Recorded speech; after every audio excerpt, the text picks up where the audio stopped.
263페이지 56번 내용부터 보실 차례입니다. 263페이지 56번부터 보실 차례입니다. 그런데 사도들과 지금의 교회를 치리할 책임을 지니고 있는 사람들 간에는 차이가 없지 않다. 그러니까 아무리 우리가 이제 사도권의 계승이라는 표현을 쓰더라도 사도들과 지금 교회를 치리하는 책임을 지는, 그러니까 목사와 어떤 장로들의 그 권위가 차이가 없지 않다라는 거예요. 첫 번째, 명령에서 차이가 있다. 물론 단어의 뜻과 어원이라는 측면에서 양쪽을 다 사도라 부를 수 있는 것은 양쪽 다 주님이 보내심을 받았기 때문이라 할 수 있다. 로마서 10장 15절, 누가복음 6장 13절. 그렇다 하더라도 앞에 12은, 즉 12사도들은 주님이 특별히 선택하사 복음의 새로운 선포를 온 세상에 널리 행하시기 위해 사도라는 특별한 칭호를 부여하셨다. 전대미문의 새로운 것을 전하는 자들의 사명에 대해 확실히 안다는 것은 대단히 중요하기 때문이다. 뒤에 그룹에 속하는 자들은 장로 내지 감독이라 불리는 것이 더 낫다. 여기서 그러면 칼빈이 바울은, 예를 들어서 바울은 12사도에서 제외시키는 겁니까? 그러니까 12명이라는 것에 들어가지 않는 건 맞죠. 그러나 그 12사도가 가졌던 사도적 권위는 누구에게도 인정이 되는 거예요? 바울에게도 인정이 되는 거예요. 그러나 그 이후에 어떤 교회들이 세워져 나가면서 그 교회를 지도하는 자들인 여기서 말하는 감독, 장로, 이런 그 권위와는, 사도의 권위와는 또 다르다라고 하는 것을 지금 말하고 있는 겁니다. 둘째, 직임의 차이가 있다. 비록 양쪽 다 말씀 선포와 성례전 집행을 담당한다는 점에서 공통되기는 하지만 앞에 12은 여러 지역에서 복음을 퍼뜨리라는 명령을 받았고 지역의 한계가 정해지지 않았다. 그죠? 뒤에 그룹에 속하는 자들에게는 개교회가 배정되었다. 이게 하나님께서 교회를 세워나가시는 방식이기 때문에 그렇다라는 거예요. 그러면은 예를 들어서 저에게도 사도권, 목사니까 사도권이라는 게 있어요. 그걸 이제 우리는 이제 교리의 계승, 그 다음에 말씀을 전할 수 있는 강도권이라고 표현하는 그런 내용이잖아요. 근데 지역에 한계가 없다면은 제가 매주 여기서 설교해야 될 이유가 없는 거예요.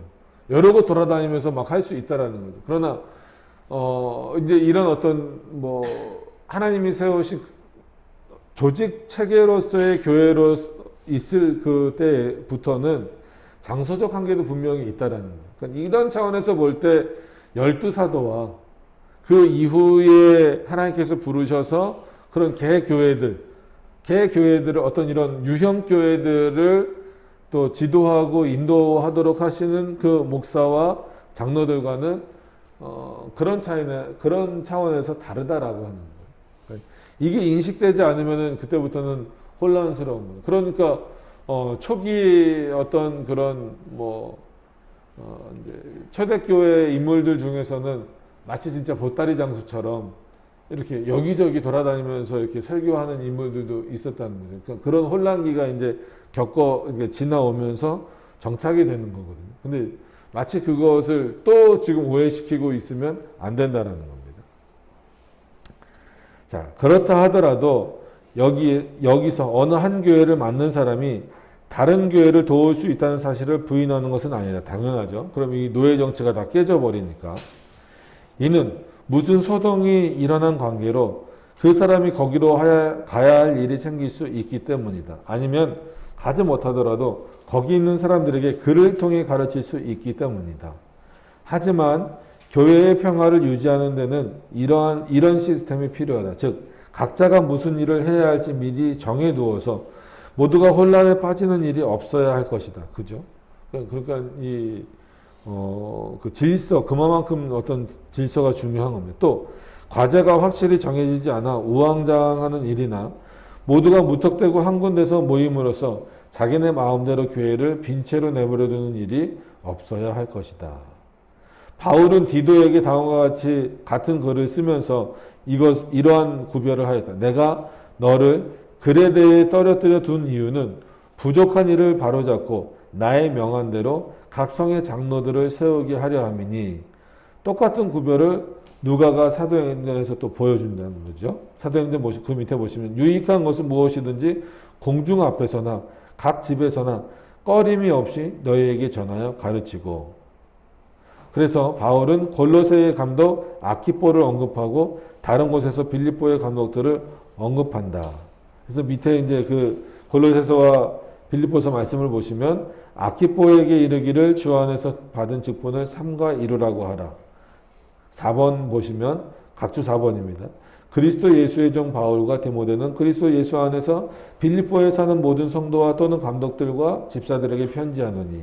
자, 여기까지 쭉 읽었어요. 말씀드리면 디도에게도 내가 너를 거기다 남겨둔 것은 거기서 복음을 전해라. 이런 표면적인 이유와 더불어서 많은 사람들이, 자 보세요.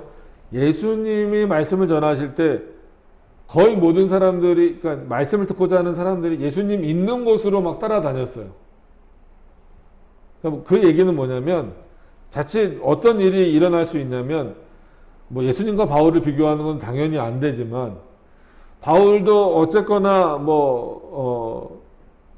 인기가 많던 적던, 뭐 인기라고 표현해서 그렇지만 그의 말을 잘 듣든 안 듣든 간에 바울의 권위는 상당했다라는 것은 분명하거든요. 그러니까 예를 들어서 이 지역 A라고 하는 지역에서 지금 바울이 오늘 예배를 드려요. 그러니까 설교를 해요. 그러면 어떤 경우가 생기냐면 B 지역, C 지역에도 이미 바울이 뭘 세운 거예요? 이미 교회를 다 세워놓은 거예요. 근데 사람들이 어떤 일이 벌어지는 거예요? B 지역에 있는 사람들도 C 지역에 있는 사람들도 다 어디로 몰리려고 하는 거예요? A 지역, 바울이 있는 지역으로 모이려고 하는 거예요. 그러면은 B 지역과 C 지역에 있는 교회는 어떻게 돼요? 그 교회 장소는 비어버린다라는 거예요. 하나님이 그걸 원하시는 게 아니라는 거예요, 지금. 하나님이 그렇게 각 지역마다 예를 들어서 교회를 세워주셨으면 어떤 인물을 따라가라는 것이 아니라 그 교회를 세우신 하나님의 뜻을 따라가고 거기서 예배드리기를 원한다. 그렇기 때문에 바울도 어떤 면에서는 여러 사역자들을 세우고, 디도 너도 마찬가지다. 왜냐면 그 당시에는 디도가 한 교회만 또 있을 수 없는 상황이잖아요. 그러면 디도 너도 떠나야 될 텐데, 그럼 그 교회를 담당할 만한 누구를 세워라? 장로를 세워서 그 교회들이 잘 유지되도록 하라는 거예요. 잘 다스려지도록 하라는 거예요. 그러니까 이거는 결국은 뭐예요? 바울을 따라서 사람들이 막 돌아다니지 않게 하기 위한 거예요. 디모데를 따라서 막 사람들이 돌아다니지 않도록 하기 위한 거예요. 근데 오히려 지금 이게 요즘에는 좀 무너지려고 하죠. 그래서 사람들이 막 뭐 큰 교회 가고 유명한 목사님이 있는데 막 멀리서도 막 찾아오고, 그 유명하다는 게 어떤 의미인지는 잘 모르겠지만, 그래서 약간 좀 조심스러운 부분들은 있어요. 그런 부분들에 있어서. 그래서 이 교회를 비워놓는 것에 대해서 여기 이제 중간 부분에 교회를 빈 채로 내버려 두는 일이 없어야 한다. 이런 부분들이에요. 자, 그 다음 장으로 넘어가서 보시면 57번. 이 문제를 올바로 파악했다면 장로 직분이 무엇인지, 누구를 장로의 반열에 세워야 하는지, 아니 직분 자체가 무엇인지를 규정하는 것이 쉬울 것이다. 여기서 쉽다라는 것은 분명하다라는 의미입니다. 진짜 쉬운 건 아니죠. 그죠? 장로의 소임은 복음을 전하고 성례전을 관리하는 것이 아니다. 나는 장로들이 행실 면에서 얼마나 바르고 훌륭해야 하는지에 대해, 또 각 사람에게 개인적으로 무슨 일을 해야 되는지에 대해서는 말하지 않겠다. 이게 중요한 것이 아니라, 중요하지 않다라는 것이 아니라 그것보다 더 본질적인 것을 지금 말하려고 한다는. 왜냐하면 지금 우리가 의도하는 것은 훌륭한 목자의 자질을 전부 살피는 것이 아니고 스스로를 장로라 부르는 자들이 무엇을 자기네의 소임이라고 인정해야 하는지를 지적하는 것이기 때문이다라는 거죠. 그래서 감독은 말씀을 선포하고 성례전을 집행하기 위해 부름을 받았고, 이 소임을 신실하게 감당해야 한다. 나는 감독과 장로를 구별하지 않고 교역자라 부른다. 직분은 소명 그 자체다. 이걸 오해하시면 안 됩니다. 여기서 감독과 장로를 구별하지 않는다라는 이 표현은 이 장로 제도를 부정하는 것이 아니라 감독과 장로라고 하는 명칭 자체를 올바르게 구별하지 못하면 감독은 마치 그냥 설교만 하는 것, 장로는 그냥 이렇게 뭐 다스리는 것, 아니면 감독을 돕는 것, 이렇게만 오해될 수 있다는, 감독이라고 하는 그 직분 안에는 어떤 의미까지 다 있다라는 거예요. 장로라는 의미까지도 다 포함되어져 있다라고 하는 거죠. 그래서 예를 들어서 사도 요한이 그래서 자기 자신을 장로라고 표현했을 때에는 사도이면서 그 장로의 직분이 자기에게 있다라고 하는 그 내용들을 통하여서 볼 때 거기서 말하는 그 장로는 우리가 일명 말하는 그런 장로님들과는 전혀 좀 다른, 오히려 그 목회자로서 하나님의 말씀을 전하는 자로서의 그 장로를 의미하고 있는 거다라고 하는 거예요. 그래서 이런 부분들을 좀 오해하지 않고 보셨으면 좋겠어요. 그래서 앞부분에 설명을 한 겁니다. 내가 구별해서 설명하지 않겠다라고 지금 설명을 하는 겁니다. 몰라서가 아니라 칼빈이. 58번으로 넘어가서 보시면, 그렇다면 소명의 뜻이 무엇인지를 이제 설명해야 된다. 소명은 두 가지 문제와 관련되어 있다. 즉 누구에 의해 감독과 장로가 세워져야 하는가, 또 그들을 세울 때 어떤 절차 내지 예식을 따라야 하는가, 이런 문제를 살펴야 한다. 정당한 임명 절차에 관한 근거를 사도들에 관한 이야기에서 찾아볼 수 없다. 왜 그럴까요? 사도들은 예수님이 직접 다니시면서 선택하신 거잖아요. 지금 그런 방식으로 감독이나 장로를 세울 수가 있습니까? 없어요. 그러니까 사도들이 세운 방식으로 세워져서는 안 된다라는 거예요. 사도들은 인간의 부름을 기대한 적이 없다. 당연하죠. 오직 주님의 명령에 의해서만 일할 채비를 했다. 사도들 자신이 무슨 지위를 보유하지 않았다는 것은 매우 명백한 사실이다. 그죠? 의외로 사도들에게 있어서 사도라는 명칭 이외에는 다른 게 없었어요. 그죠? 그들을 뭐 사람들이 감독이라고 부르기도 했고 장로라고 부르기도 했지만 실질적인 명칭은 사도 이외에는 다른 명칭이 없었거든요. 단지 바울은 우리가 아까 인용한 그 대목에서 자기가 디도를 그레데에 남겨둔 것은 각 성의 장로를 세우게 하려 합니다 라고 말한다. 그리고 다른 곳에서 그는 디모데에게 아무에게나 경솔히 안수하지 말라고 권면하였다. 또 누가는 사도행전에서 바울과 바나바가 루스드라, 이고니온, 안디옥의 교회에 장로를 세운 것을 언급한다. 그러나 주교관을 쓴 고위 성직자들은 이런 개소들을 집중 조명한다. 이런 그 어떤 한 그 부분들만 집중 조명해서 그들은 자기네에게 유리하게 보이는 개소들에 대해서는 의례 전부 그렇게 한다. 그래서 그들은 이런 개소들을 근거하여 장로를 세우고 성별하는 권세가 그들의 말처럼 오직 자기네에게만 있다는 결론을 내렸다. 봐라, 바울도 그렇고 디모데도 그렇고 자기네가 세우지 않았느냐. 그러니까 그 권한은 하나님이 아니라 주교에게 있다. 이렇게 생각을, 이렇게 주장을 한다라는 거예요. 그렇지 않다라는 거죠. 아무리 바울이 세웠어도 그거는 누구의 권위로 세우는 거예요? 바울의 권위로 세우는 게 아닙니다. 하나님의 권위로 세우는 거죠. 장로들을 세우고 성별하는 권세가 그들만처럼 이거죠. 그리고 그들은 자기네의 서품식을 무지한 사람들에게 존귀한 것 내지 경건한 것처럼 보이기 위해서 무슨 찬란한 가면을 쓰고서 수많은 예식으로 치장한다. 그죠? 그러니까 서품식 한번 보시면 되게 길어요. 길기도 하고 뭐 지난 시간에 말씀드린 것처럼 되게 화려하고 멋있고 막 웅장하고 막 이렇습니다. 근데 목사 안수식을 뭐 보셨으면 알겠지만 상대적으로 그렇게 화려하지 않거든요. 그러니까 아주 좀 단촐하다 그래야 돼, 조촐하다 그래야 돼. 그러다 보니까 사람들 눈에는 권위가 이렇게 좀 떨어져 보일 수도 있어요. 하지만 그들이 성별하고 임명하는 것을 교회의 감독 및 목사를 세우는 것과 다르다고 생각함으로써 오류에 빠진다. 그러면서도 그들은 자기네가 바울이 세운 지침에 따라 성별하고 임명한다라고 생각한다라는 것이죠. 그러나 만약 그들이 바울의 지침과 다르게 행하는 것이라면 그들은 바울의 글을 자기네 마음대로 지극히 사악하게 왜곡하는 것이다. 그런데 정말이지 그들은 바울의 지침과 아주 다르게 행하고 있다라는 것이죠. 이는 그들이 감독을 세우지 않고 사제를 세우기 때문이다라는 것이죠. 그래서 우리는 그들을 세워 교회를 섬기게 한다. 하지만 그들이 교회를 섬기는 일을 말씀 사역과 다른 것이라 생각하는가? 나는 물론 그들이 다음과 같은 노래를 계속 부른다는 것을 잘 알고 있다. 우리는 하급 사제들이 교회 사역자다. 그러니까 그거예요. 감독이라고 했을 때는 여기서는 이제 감육에서 말하는 감독은 아닙니다. 당연히 말씀 전하는 자를 세우는 것이 아니라 너희 입장에서 보면 말씀 전하는 자를 세우는 것이 아니라 마치 교회 관리자를 계급처럼 세우고 있다라는 거예요.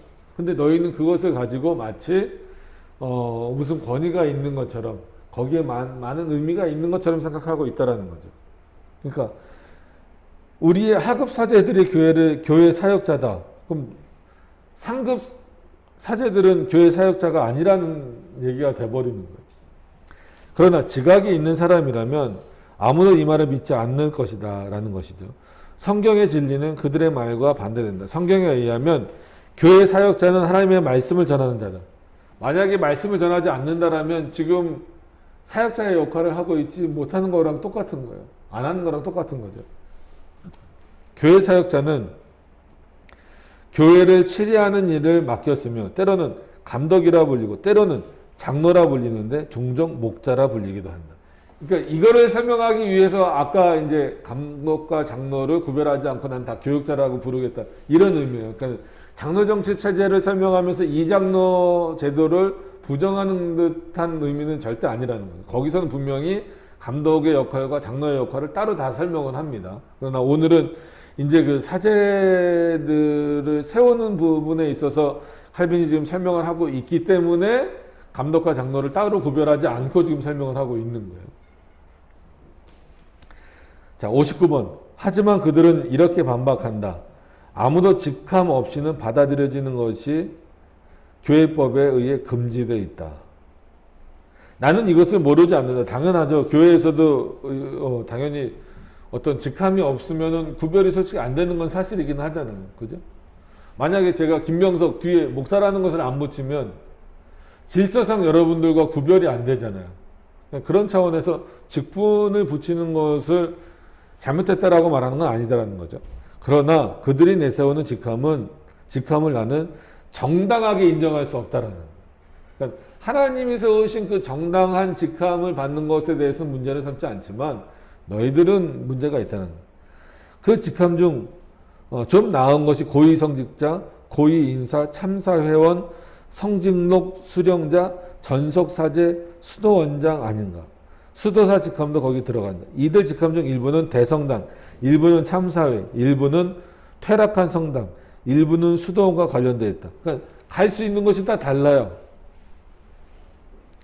이 모든 것은 사단의 소굴이라는 것이 내 판단이며 이것을 나는 확신을 가지고 주장한다. 정말이지. 그들 모두는 오직 그리스도를 희생의 제물로 바치는 일을 하기 위해 임명되지 않았는가. 그러니까 그들은 오직 제사를 지니기 위해 신품을 받는다. 하지만 그들은 하나님을 위해 성별된 자들이 아니라 마귀를 위해 성별된 자들이다. 칼빈이 아주 그냥 강한 비판이죠. 그러나 유일하게 참된 서품은 삶과 교리 면에서 올바르다 입증된 자들, 교회를 치리하도록 불러 그에게 사역을 맡기는 것이다. 바울의 말은 이런 방향으로 이해하는 것이 옳다. 거기에 설령 부르는 예식과 절차에 대한 이야기가 부름 자체에 대한 이야기와 함께 들어있다 해도 말이다. 하지만 예식에 대해서는 조만간 적당한 곳에서 다시 말하겠다라고 하는 거예요. 그러니까 앞에 이제 이거를 굳이 설명을 하고 가야 될 거예요. 지금도 그럴 수 있으니까. 그러니까 고위성직자, 고위인사, 참사회원, 성직록 수용자 너네가 이렇게 다 나누잖아. 이게 어떻게 성경에서 이렇게 나누라고 했느냐. 나누는 결과가 뭐예요? 가는 것이 다 다르다라는 거예요. 여러분 교황이 여러 군데 다니긴 하지만 어디 있어요? 늘 바티칸 성당에 있잖아요. 거기 있을 수 있는 사람이 있는 거예요.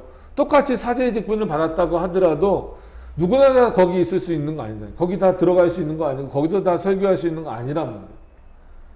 누가 그렇게 나눴느냐 이거죠. 60번. 지금 당면한 문제를 취급하도록 하자.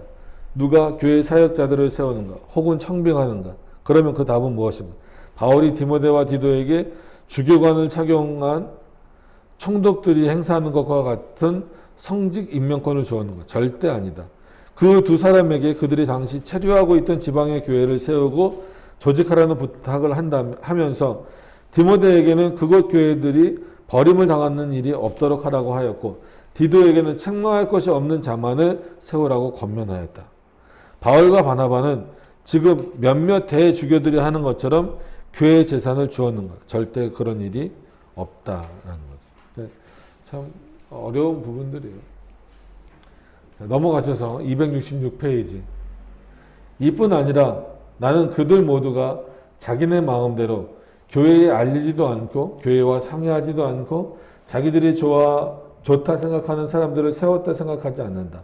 도리어 교회와 상의하고 난 연후에 또 심사를 받은 형제들 중에서 교리 면에서 가장 순수하고 생활 면에서 가장 무흠한 사람을 뽑아 직분을 맡겼다 생각한다. 이게 맞다라는, 단독적으로 바울이나 디모나 디도가 알아서 세웠다라고 생각하지 않는다라는, 충분히 협의를 거치고 검증을 거쳐서 세웠다라는. 그리하여 결정권을 보유했던 사람들이 만약 교회의 온전함을 유지하기 바란다 한다면 다음과 같이 행했을 것이다. 곧 사역자를 택할 뜻을 세운 교회는 회의에 들어가기 전에 임금 감독의 한두를 초청하되 성결한 삶과 순수한 가르침 면에서 다른 사람들보다 특출한 사람을 초청하여 그들과 함께 어떤 사람을 뽑는 것이 가장 좋은지를 의논했을 것이다. 그러니까 교리의 중요성이 여기서도 또 드러나는 거예요. 삶에 대한 것도 당연한 거죠. 그러나 감독을 선출함에 있어서 공동의회를 소집해야 할지 아니면 그 일을 맡은 사람 몇이 투표해야 할지 아니면 위정자의 뜻에 따라 할지에 대해서는 확실한 법을 전혀 정할 수가 없다. 시대의 형편과 백성의 관습에 따라 결정한 일이다. 이거를 오해하면 큰일 납니다. 이 부분을 오해하면. 시대의 형편과 백성의 관습에 따라 결정하라라고 해서 이거는 성경 안에서 그리고 바울이나 이런 그 인물들이 행한 내용 중에서 공동의회를 소집하라고 말하지도 않았고 몇몇 마치 그런 뭐 선출위원들을 뽑아서 투표를 하라고 하지도 않았고 위정자는 뭐겠어요? 결국은 국가에서 임명하는 것도 아니다라는 거잖아요. 확실한 법이 없기 때문에 시대의 형편과 백성의 관습에 따라 결정하라는 거지 이거를 가지고 자기네들 마음대로 그때그때 상황에 따라서 하라는 그런 차원과는 또 다른 겁니다. 절대 이거 오해하시면 큰일 납니다. 키프리아는 강력히 주장하기를 감독은 공동의회에서 투표로 선출되어야 한다고 한다. 이런 관계가 당시 많은 지역에 지켜졌다는 사실은 역사를 통해 알 수 있다.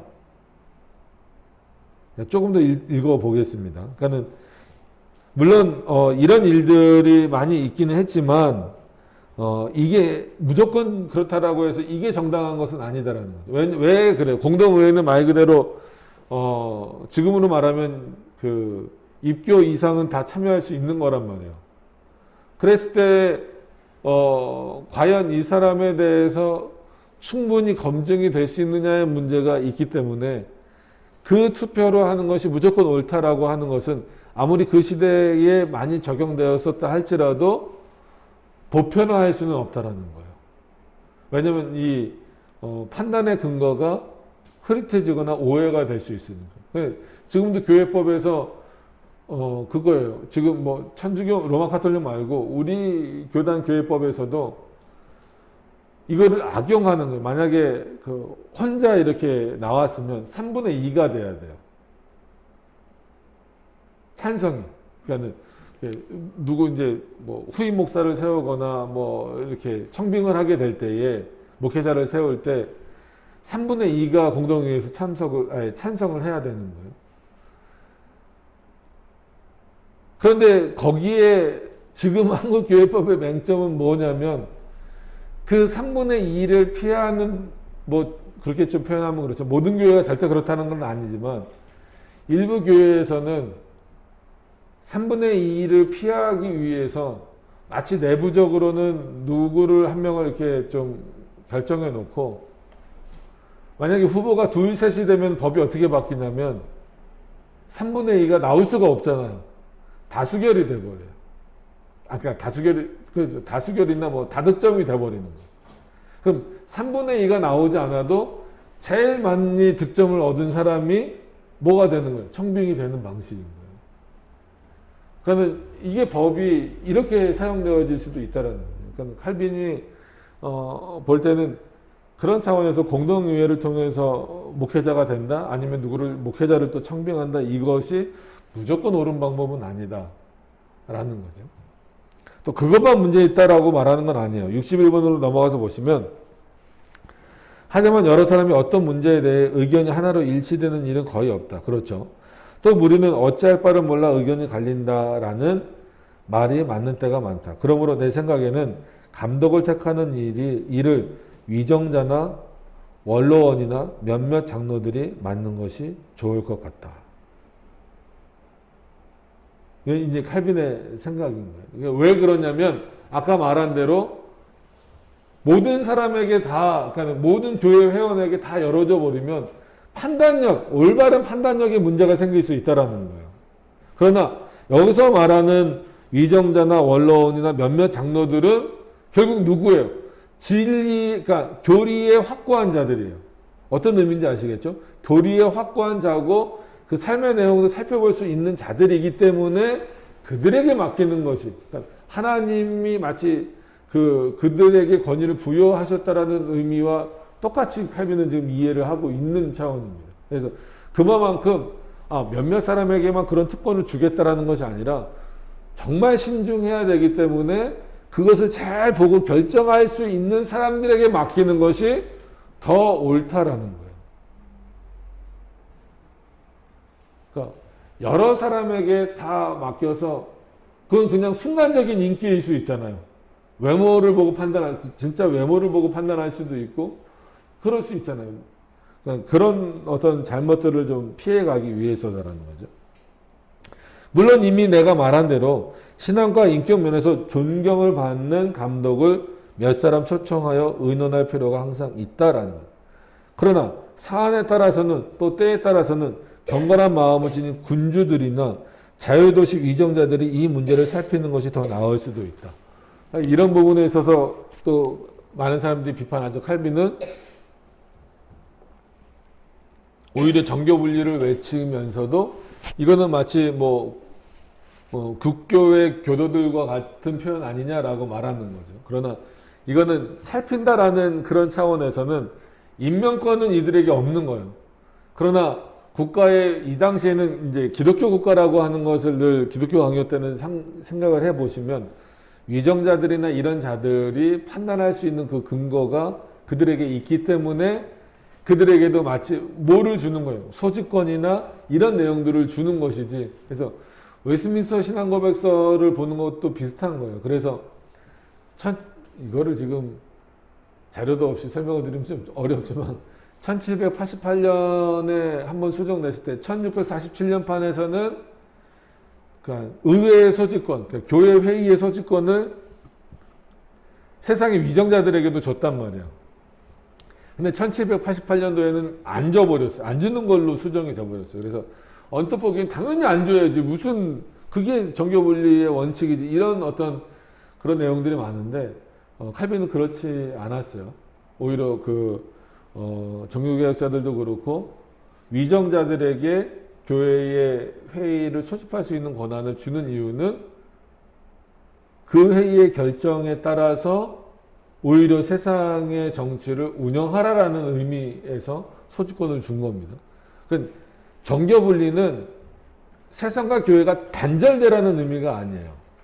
하나님이 세우신 그 권세를 분명히 기억해서 교회는 국가를 존중하고, 왜냐면 국가의 권위도 누가 세우셨습니까? 하나님이 세우셨어요. 국가는 누구를 존중하는 거예요? 교회를 존중하도록 하는 거예요. 이런 차원에서 위정자들에게 사제가 되는, 여기 말로는 사제가 되거나 목회자가 되는 그런 자격 요건을 심사할 수 있는 권한을 준 이유는 이 논리에서 벗어나지 않는 거예요. 그러니까 세상의 위정자들이 교회를 위하는 방식이 뭘까? 교회에 올바른 목회자들이 세워져야 된다라는 거예요. 어떤 논리인지 아시겠어요? 그런 차원에서 이 위정자들이 나중에 교회 회의를 소집했을 때 그 회의의 결정을 하나님의 뜻으로 받들고 세상의 어떤 그 통치들을 해 나가야 되잖아요. 그러면은 누가 잘 세워져야 됩니까? 교회 지도자들이 잘 세워져야 되는 거예요. 그래야 자기네가 소집한 의미가 있는 거죠. 지금 이 내용을 이해하셨으면 좋겠어요. 이게 대단히 중요한 부분입니다. 왜 칼빈이 목회자를 세우는데 위정자들을, 지금은 이게 될 수 없겠죠. 그죠? 지금 세상 사람들이 뭘 알 수 있겠어요. 그러나 이 당시에는 그랬었다라고 하는 거예요. 그래서 이런 권한이 주어진 것은 절대로 교회 밖의 권세를 끌고 들어오려는 게 아니다라고 하는 것을 이해하면서 보셨으면 좋겠습니다. 확실한 것은 양각머를 쓴 고위성직자들에게, 아시죠? 이거 그 머리에다 쓰는 자기네의 선임권, 추천권, 대리권, 후견권 등의 포악한 권세를 사용하여 올바른 서품을 철저히 부패시켰다는 사실이다. 그들은 이렇게 말한다. 하지만 시대가 타락했다. 그래서 백성이나 위정자들 사이에는 감독을 세움에 있어서 올바르고 건전한 판단보다 증오와 당파심이 더 많이 작용했다. 그러므로 이 일에 대한 결정권을 소수의 훌륭한 감독들에게 맡겨야 한다.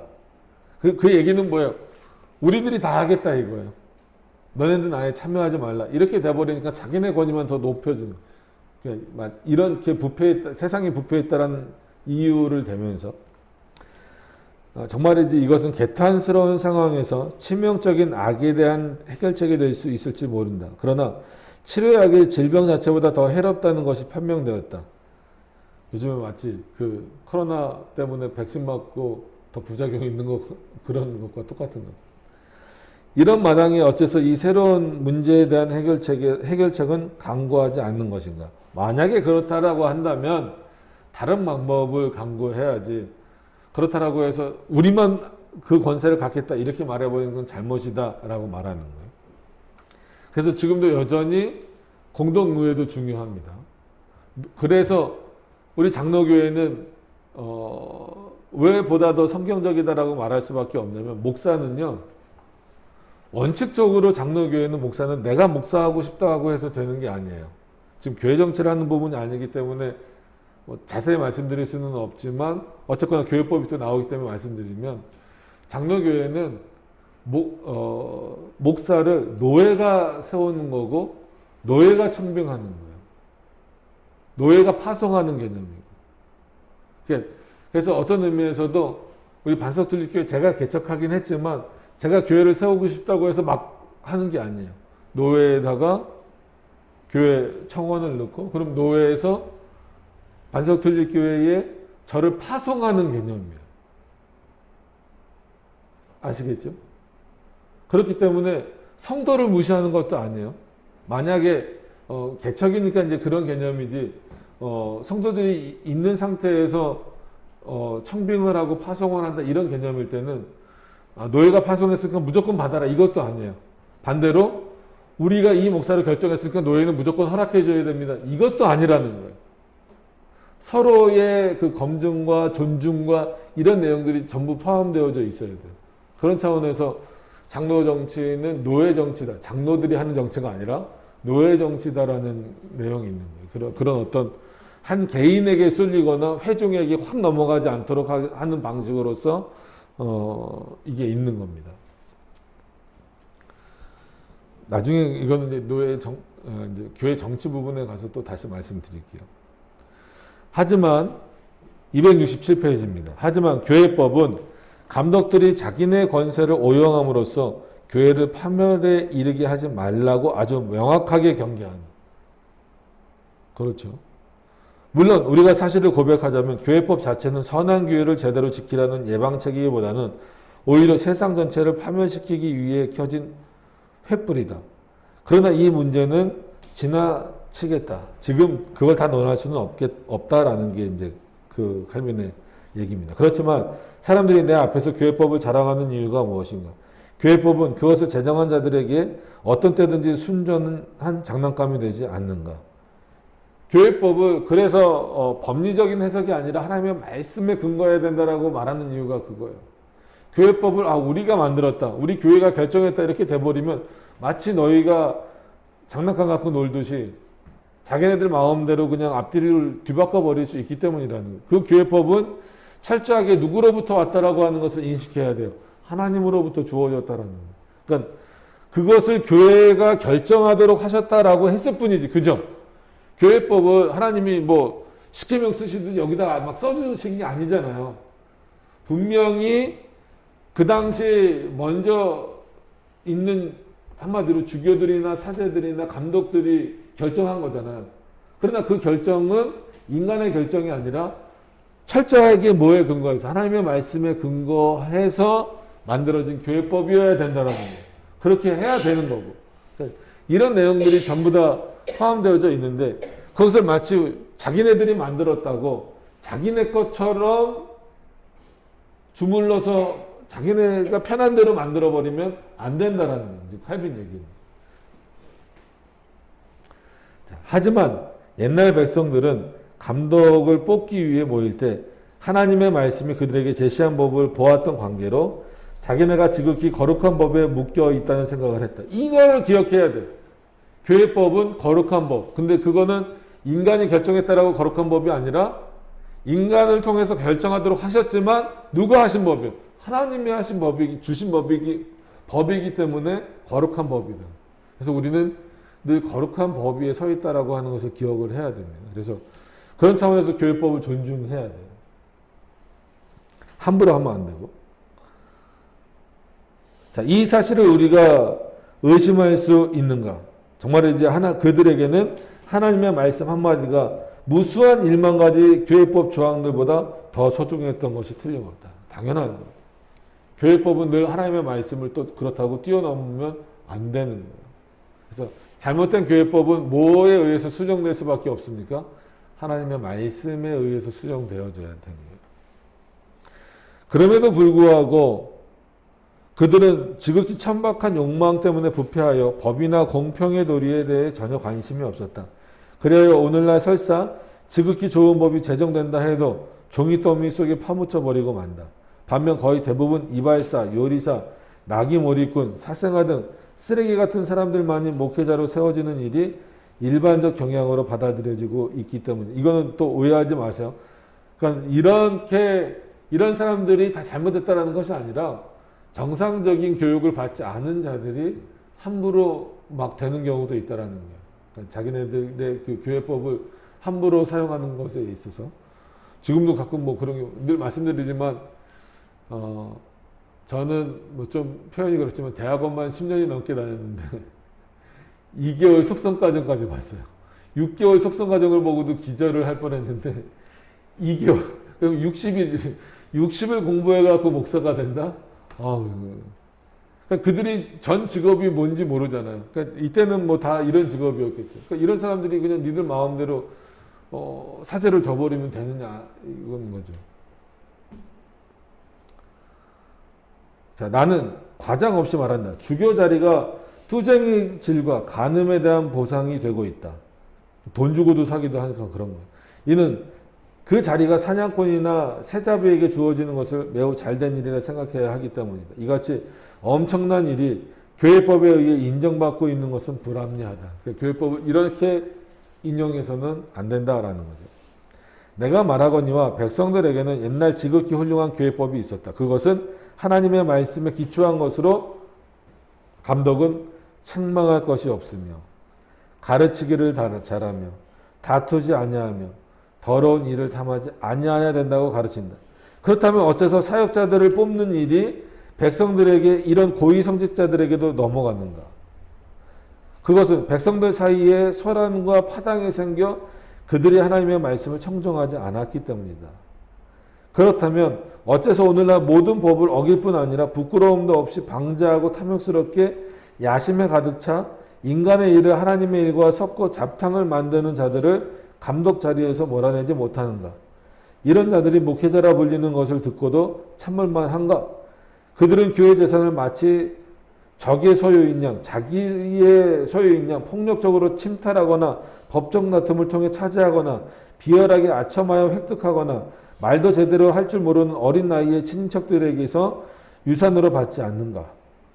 이거는 뭐 좀 이 당시에 좀 특별한 상황이기는 하지만 그러니까 이렇게 이를 탐하지 말아야 된다라는 말씀이 다 위반되는 거 아니냐 이거죠. 아무리 부패하고 무법한 백성이라도 그 방자함이 이 정도까지 심하게 된 적이 있었던가? 백성들도 그렇지 않았다. 너희가 무시하는, 즉 주교들이 무시하는 백성들도 그렇지 않다. 그 정도는 아니다라는. 우리 시대 교회의 이런 모습을 눈물 없이 바라볼 수 있는 사람은 잔인하고 악독한 사람이에요. 예레미야 선지자처럼 백성들을 위해서 울고 교회를 위해서 울어야 돼요. 지금. 고칠 수 있음에도 불구하고 무시하고 넘어가는 사람은 그 비인간성이 이루 말할 수 없다. 종교개혁을 한 여러 가지 이유 중에 하나인 거죠.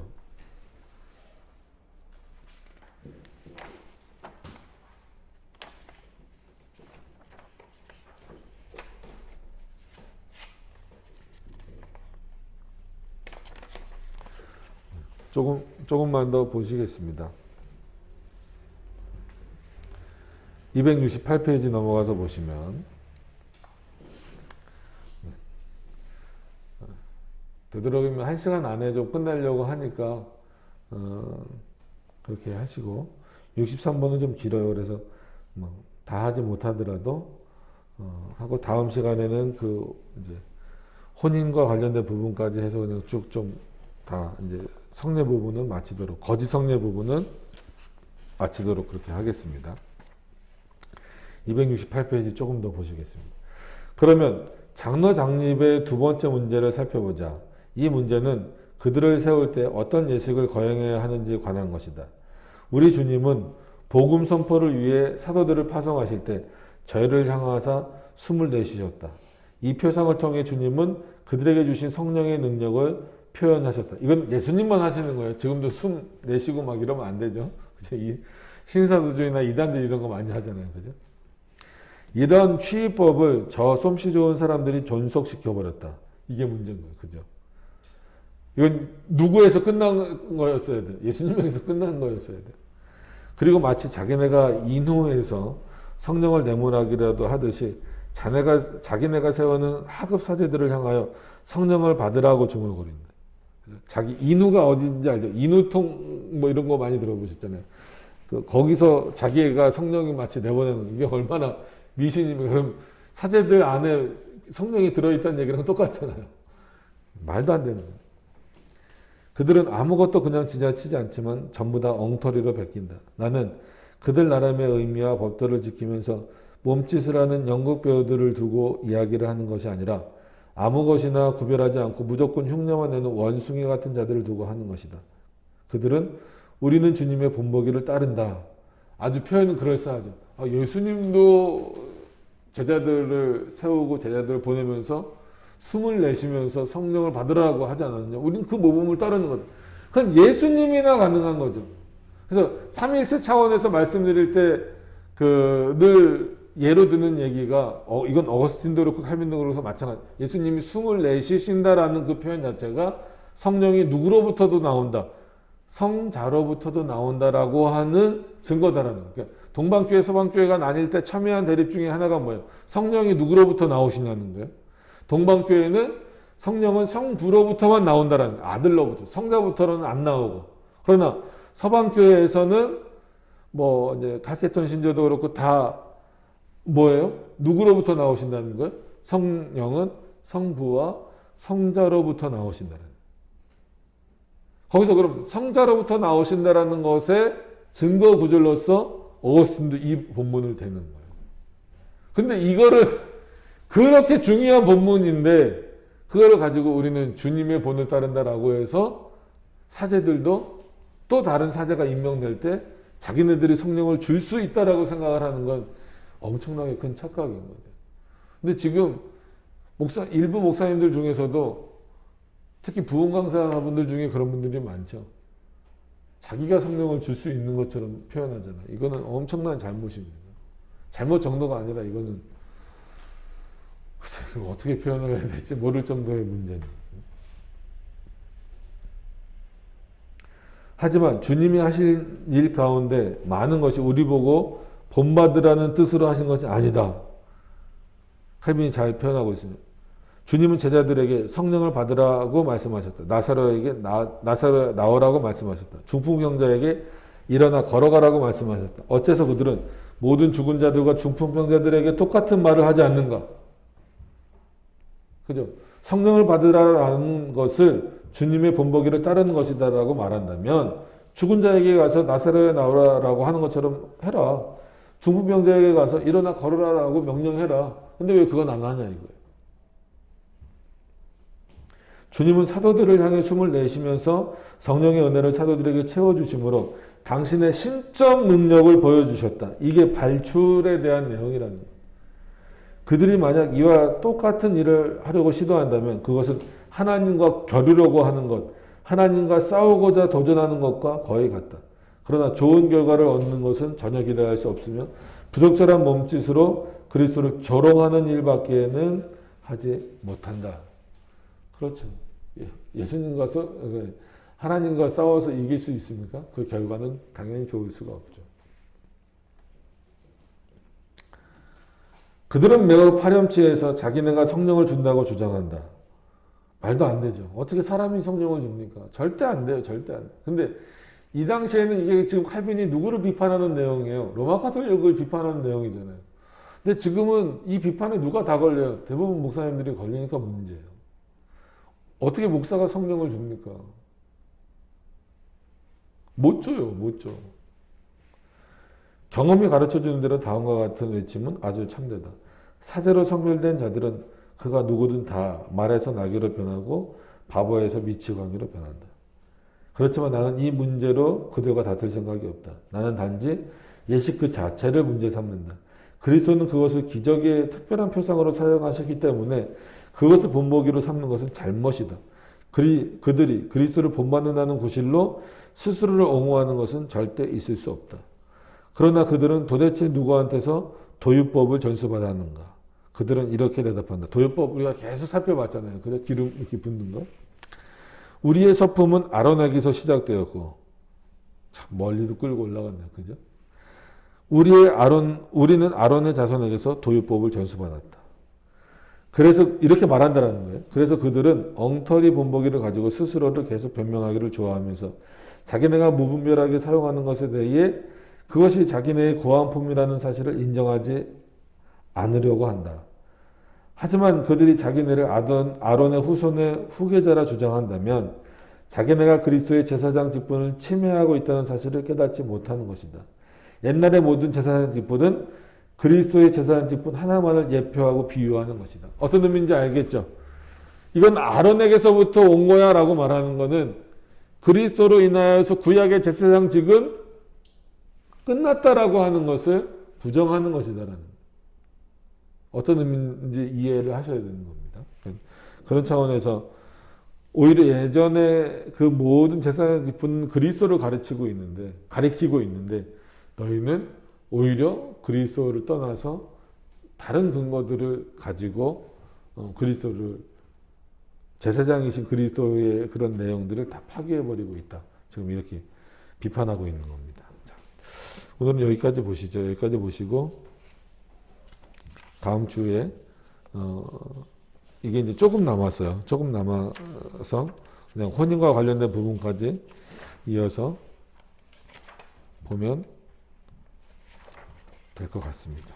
그래서 다음 주에는 이제 거짓 성례를 다 마치는 것으로 그렇게 하도록 하겠습니다. 예. 시간을 너무 길게 하기는 어려워서 그렇게 하는 거니까 이해를 해 주시기 바랍니다. 우리 기도하도록 하겠습니다.